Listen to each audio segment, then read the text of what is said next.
Here's your wrestling news for May 11th, 2023, and we're kicking off with AEW Dynamite, and with this week seeing wrestling going against the NBA playoffs, the pressure was on to deliver a show that would stop fans switching over.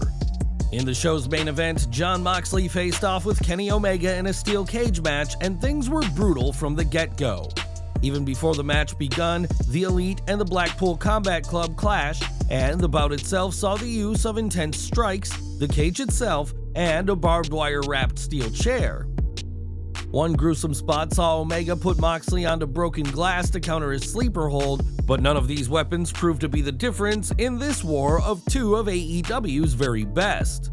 When Moxley was able to obtain a screwdriver, a tool that he has used in vicious effect as of late, Don Callis prevented him from using it, and after Kenny Omega hit the one-winged angel, it seemed that victory was assured.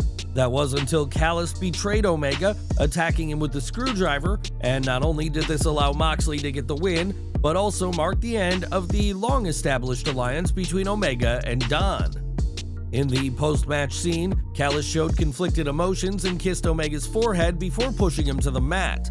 This betrayal was an act of treachery that nobody saw coming, and why do you think Don turned on the cleaner? Sound off in the comments. This explosive heel turn was certainly a fitting end for Dynamite, which saw multiple major returns take place across the 2 hours. In a backstage segment, Miro made his return to AEW programming, and while Renee Paquette tried to get an interview with him, the Bulgarian wasn't in a talking mood. Instead, Miro was on the hunt for Tony Khan's office, and this week marked the former TNT champion's first TV appearance since All Out last September. Later in the show, it was shown that Miro was in Khan's office, but as Paquette waited outside, Thunder Rosa appeared in her return to AEW programming. The former Women's World Champion has been out injured for months and said to Paquette that it seemed like a good night to talk to Papi Khan. There's no word yet on what the plan is for either Miro or Rosa, but in the latter's case, she only recently spoke about possibly requiring surgery, which would keep her out of the ring even longer. Clearly something is in the works for both wrestlers, which will excite fans, and what do you think is next for both Miro and Thunder Rosa after this week's returns to TV? Now at last weekend's Backlash event, Bad Bunny wowed fans once again with his in-ring performance and defeated Damian Priest in the musical performer's first singles match. Given how well Bad Bunny has done in its 3 matches in WWE, fans naturally assume that WWE will be working with him again, and his return could be a handful of months away. Sitting down with WrestleBinge recently, former WWE superstar Savio Vega praised Bunny's work, saying he has the mentality and hunger to have an excellent match despite not being a full-time wrestler. Vega, who also appeared at Backlash in Puerto Rico, added that there have been talks behind the scenes for Bunny to do something, likely a match, at this August's SummerSlam pay-per-view in Detroit. As always, plans could always change between now and then, especially as the summer is often when touring artists are at their busiest, but don't be surprised if we see the Grammy Award winner back in the ring later this year. Bad Bunny, Logan Paul, and Pat McAfee have all proven that celebrities in wrestling can be good, and now 2 of WWE's top women want a shot at some female celebs. It's been just over a month since Liv Morgan and Raquel Rodriguez captured the WWE Women's Tag Team Championships, and now they want a shot at 2 huge names in the music world. Speaking to Billboard, Morgan and Rodriguez were asked about dream matches, and Liv expressed her desire to face Cardi B and Megan Thee Stallion. She said, "I would love to see Cardi and Meg Thee Stallion. I think Meg would be incredible. They've also been so active with us on Twitter and just respond to different things. The 2 would be interesting to see in the ring. Us versus Cardi and Meg. Make it happen." Cardi B has never shied away from her wrestling fandom, listing Booker T, Edge, and Trish Stratus as some of her favorites growing up, and has shown interest in getting in the ring herself. As for whether this tag match ever happens, time will tell, but after the impressive performances of other celebrities, we imagine WWE will at least consider trying to make the match official. It's been over a year since Tony Khan purchased Ring of Honor, and while it took some time, ROH is now producing weekly content thanks to its Honor Club service. Each week, fans can see ROH talent in action, but the status of some of the biggest names appearing for the promotion are far from guaranteed. Fightful Select reports that some of the regulars at ROH TV tapings are yet to be signed to a contract, including Shane Taylor, Rhett Titus, LSG, and Cheeseburger. Given that these wrestlers all have years, if not decades, working for Ring of Honor, fans naturally assume they were under some sort of contract, but there's no deal, not even a short-term one, on the table. Of course, these stars not being under contract means that a larger promotion could make a play to sign them away from ROH and Tony Khan, and we'll have to see whether that possibility leads to Khan putting pen to paper. For people who grew up as wrestling fans, getting to work in the wrestling business is a dream come true, but it takes a whole lot more than dreams to pay the bills. Like any job, wrestlers and those in the industry expect to be paid, and now former GCW announcer Kevin Gill is hitting out over allegedly being stiffed by the company.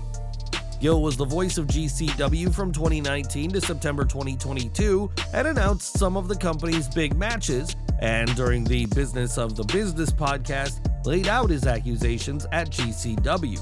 He said, "At the end of the day, my issue, I guess I don't have a definitive feeling in the end because I have an unresolved issue with GCW in that I'm owed money by GCW and I haven't spoken about that. To say I've given a myriad of time, this goes back to the summer and fall of last year that I was inquiring about this money, needing this money. I was about to move back east and I was in a tough situation for life. You get that wake-up call, oh, no one matters at all." Gill went on to say that the way he's been treated proves that in GCW, everyone is interchangeable, and went on to say that the company clearly feels that the services he provided don't matter. Gill didn't state how much he is owed by GCW, and the promotion hasn't issued a comment to his accusations at this time, and we can only hope that this matter is resolved and everyone is given what they are owed. When it comes to wrestling stars, few are bigger than Hulk Hogan, who despite all the controversies remains one of the biggest, most recognizable names to ever step foot in the ring. In recent years, Hogan has repeatedly spoken about wanting to get back in the ring, and the Hulkster is certainly looking for one final match. Taking to Twitter, Hogan said it was important to train for the future and shared some photos from his workout, and the former world champion certainly looked jacked for 69 years old. Whether this impressive physique leads to a final match, that's difficult to say, as modern fans are hardly fans of the Hulkster, but Hogan is looking ready for one last out if he gets his wish. In recent months, there has been a serious discourse over fans seeking autographs and the times in which fans have taken things too far. Rey Mysterio even refused to sign autographs earlier this year, realizing that these so-called fans were just going to sell the signed goods online, and now Saraya has detailed an awful experience of her own. On Twitter, the British wrestler spoke about fans waiting outside the hotel she's staying at, and said that typically she'll sign autographs even if she suspects the person is going to sell it. With that said, Saraya said that after she signed autographs for one such person, that person could be heard mocking her leaked videos to their Uber driver, infuriating both the wrestler and her makeup artist. Saraya went on to warn said fan not to disrespect her or any wrestler ever again, and added that she is done with, quote, scummy auto sellers. The leaked videos Saraya is referring to mark a difficult part of her life, and the AEW star has said that she considered taking her own life due to the response from trolls after the leaks, and it's a real shame that scummy auto sellers like the one this week continue to ruin the relationship between wrestlers and fans. More from AEW now, as Double or Nothing is coming up later this month, and the build towards the show continued on this week's Dynamite. During Dynamite, it was confirmed that AEW World Tag Team Champions FTR will put their titles on the line against Jay Lethal and Jeff Jarrett at the event, and Mark Briscoe will serve as the special guest referee. This comes after Lethal and Jarrett spent the past few weeks in Briscoe's orbit, including a segment last week where they visited the Briscoe family's chicken farm alongside Sanjay Dutt and Satnam Singh. During this week's Dynamite, FTR asked their challengers to keep their distance from Briscoe, and the connection between FTR and Briscoe is clear, with Mark's brother Jay being represented on the nameplate of the World Tag Team titles. This won't be the first time Jarrett and Lethal have challenged for the titles, but with Mark Briscoe now the guest referee, it'll be interesting to see what role he plays later this month. And we're ending today with SmackDown, as this Friday's show will see the tournament to crown the next World Heavyweight Champion continue. 6 of SmackDown's top superstars will compete in a series of triple threat matches, and now we know who is exactly facing whom. WWE have confirmed that Edge vs Rey Mysterio vs AJ Styles will happen in what is a dream match, while Austin Theory will take on Sheamus and Bobby Lashley. The winners of these matches will face off later in the night, with the victor facing Seth Rollins at Night of Champions for the vacant title.